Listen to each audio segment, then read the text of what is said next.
Hello everyone and welcome to the final leg of the Grand Prix, FIDE Grand Prix being played in Jerusalem. It's Wesley So versus Yu Yangyi. It's the second round. All of the games from round 1 ended in a draw. It's a very interesting game. I'm sure you're going to enjoy it, but before we check out the game, we do have a few interesting photos. So here's a nice photo of Wesley versus Yu Yangyi, and you can see only a few moves have been played on the board. Wesley without any refreshments, but Yu Yangyi with a nice cup of something, and already half of the chocolate is missing. Now that's pretty weird if you ask me, because only a few moves have been played. So either Yu Yangyi really likes chocolate, or he ate half of it in the previous round and brought the other half to round 2. So it's something to be discussed, I'm sure. And also, here's a very nice photo of Boris Gelfand just opening up a nice bottle of water. So I don't know if he will play any interesting games. So just in case he doesn't, we will show a few photos of him.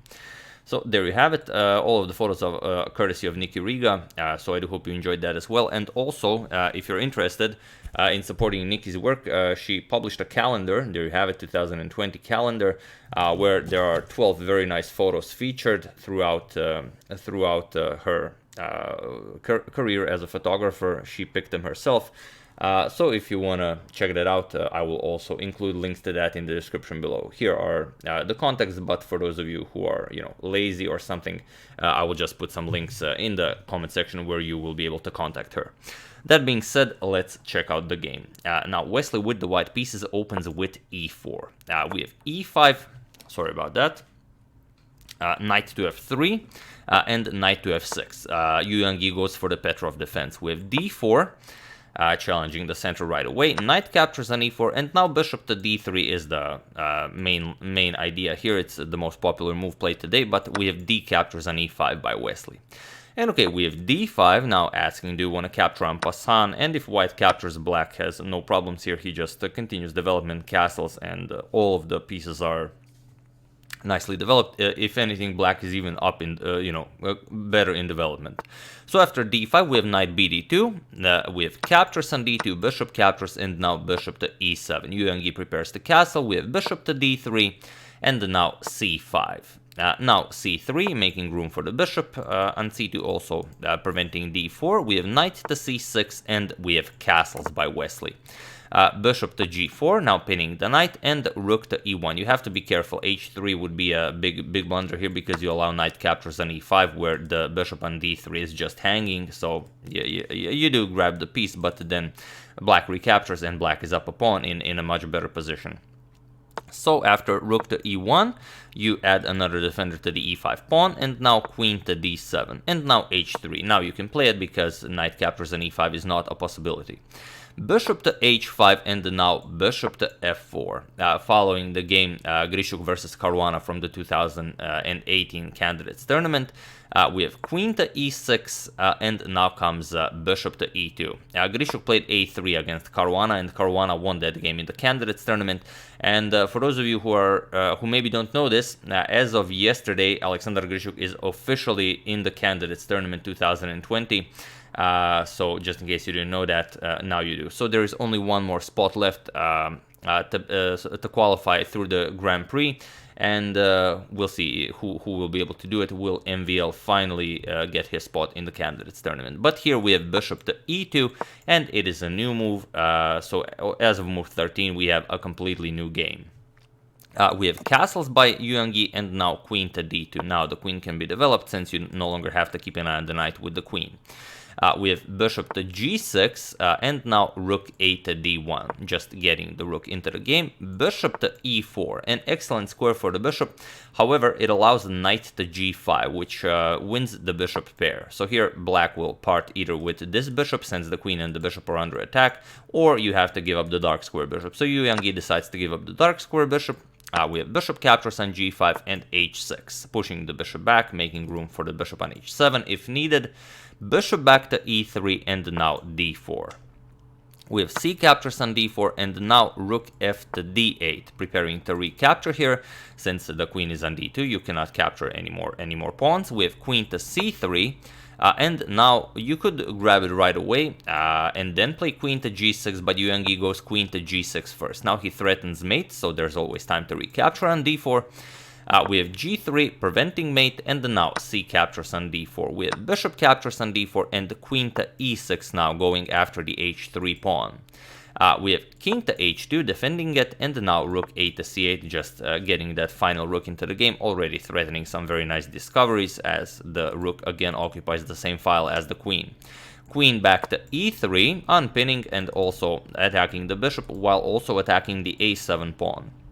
We have bishop to f5 going after the h3 pawn, and here white has to decide. g4 is definitely a possibility. If g4, we go into rook to, bishop to c2, attacking the rook, and after rook to d2, now just knight captures on d4. Now also the rook guards the bishop here, rook captures on d4, and now queen captures on a2. So white will give up some pawns here, but it's not a problem because white will get an excellent attack after bishop c4.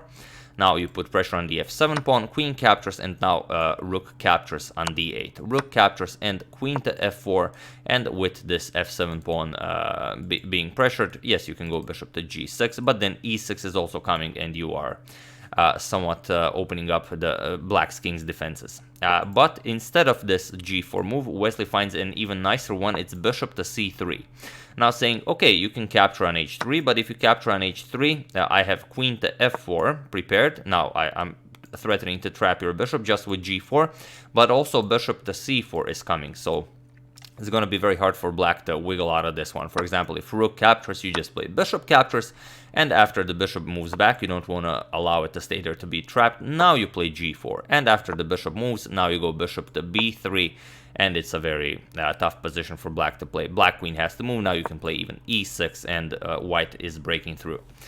So that's what Wesley had in mind when he played bishop to c3. Yu Yangyi is not interested in h3. First he plays rook captures on d1, we have rook captures on d1, and now queen captures on a2, grabbing a pawn.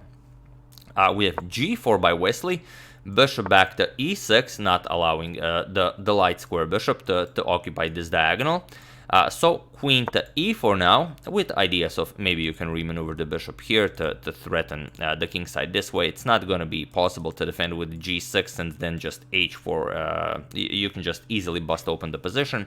So here black decided to go for knight to e7. He gave up the b7 pawn to try and consolidate this way. Wesley captured on b7, and now knight to d5, hoping to trade bishop for knight, but Wesley guards the bishop pair. We have bishop to d4, and now comes a5, pushing the pawn. We have bishop to f3, now putting pressure on the knight here, preparing to bring the bishop over to this diagonal. We have queen to c4, and now b3, pushing the queen back, preventing a4. We have queen to c2, now putting pressure on the rook here, even though the rook is protected for the moment. But here Wesley has a really excellent move, so feel free to pause the video here and try to find this excellent move I just mentioned while I give you a couple of seconds. So for those of you who were able to do it, congratulations on finding such an excellent move. And for those of you who just want to enjoy the show, it's bishop captures on d5. Yes, you leave the rook undefended, and the problem is if you go queen captures on d1, then you have bishop captures on e6. You remove the defender of the rook, so black doesn't have time to capture either of the bishops. You're going to have to move the rook back, because even this is a threat, this is a threat because f7 is also hanging. So rook to f8, and now you're going to go bishop to c5.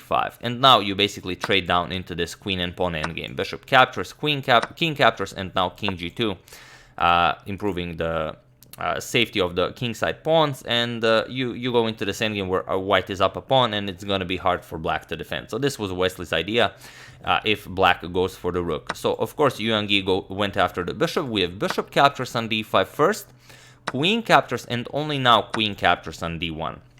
So here Wesley's down the exchange, but he has e6. And that's the problem. Of course, you cannot capture, because after queen captures with check, king h7, you don't capture the rook right away. First, you deliver check, force the king back, and then you capture the rook with check, or just g6 and queen to f7 is mate, since the bishop slices through the dark square diagonal. So after e6, we have queen to c2, and now comes just e captures on f7 with check. The black queen needs access to g6. And here, with king to f8, it's still possible to play. If king to f8, then you get queen d6 check, king captures on f7, now queen d7 check, The black queen guards the rook, so that's good for black. King back to f8, and now queen captures on g7 check. King e8, and queen captures on h6. So here, okay, black will probably capture on b3, and you get this position where white is up 2 pawns, but black is up the exchange and has a passed a pawn. However, with the black king being you know, bare naked on the open board, it's only white who can win this game. It's impossible for black to do anything here, especially with the dark square bishop guarding the f2 pawn. Black will never create any sort of an attack against the black king, against the white king. So, but it was still possible to hope for something there. However, Yu Yangyi went king to h7, and now it's just completely lost. Feel free to pause the video and try to find the winning move for white while I give you a couple of seconds. So, for those of you who were able to do it, congratulations on punishing such a huge blunder like king to h7. And for those of you who just want to enjoy the show, queen to d6 is possible, but queen to e5 is just much faster. It threatens mate, and there's only one way to prevent mate, which doesn't really help black. It's queen to g6, which is what Yu Yangyi played, and here Wesley just played queen to e7, and it was in this position that Yu Yangyi resigned the game. And since this is game 2, he is also eliminated from the Jerusalem Grand Prix 2019. Since the first game ended in a draw and game 2 went to Wesley. There's just no move you can play to prevent f8 queen. So f8 queen is coming, you're going to have to give up the rook, and then it's just unplayable for black. So whatever you do here, f8 queen wins the game. There is no way to block it. You cannot go something, there is no move that even prolongs the game here. So yeah, that's the game. I do hope you enjoyed it. I would like to thank Matteo Bruno, Michael Rosen, Johnny Adams, Dananjay Bharadwaj, and Carlos Carranza for your contribution to my channel. Thank you a lot. I really appreciate it. As usual, you can check 2 of my previous videos here. Thank you all for watching, and I will see you soon, continuing the coverage of the FIDE Grand Prix to see who alongside Alexander Grishuk will qualify for the candidates tournament, checking up on your wonderful suggestions and whatever else happens in the chess world. So do check out the links to the nice calendar in the description below, and also don't forget to be a part of the subscribers video 2020. More explanation on that in the description below if you still don't know what that is. So thank you all. I will see you soon, and have an excellent rest of your day.